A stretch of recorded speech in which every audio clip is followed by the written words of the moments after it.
EU trade negotiator Maroš Šefčovič has confirmed EU standards on food safety are not up for negotiation in the talks with the US over tariffs.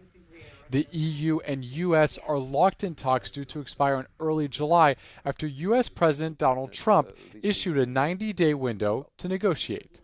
Washington has decried EU safety standards on agricultural products as one of the reasons for the tariff war.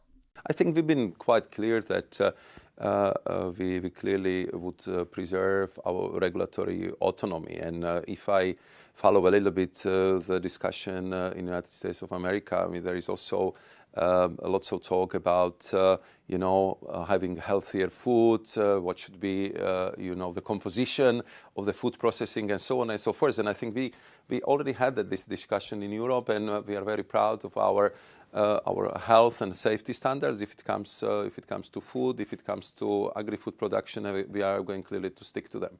So that's not up for negotiation, standards? I think if it comes to health and safety issues, I mean, clearly these are not up for negotiations. Meanwhile, the EU negotiator says he is pushing for a fair and balanced deal with the US. But he says the EU stands ready to implement up to 95 billion euros of countermeasures if negotiations fail. We are already paying 10% tariff, we are already paying 25% tariff for steel, we are already paying 25% for cars, and we really believe that this is simply not fair. So we want to resolve it through the negotiated solutions, but of course we are also preparing alternative where we would have to protect the European jobs and European companies, and therefore we started the consultations on eventual rebalancing measures.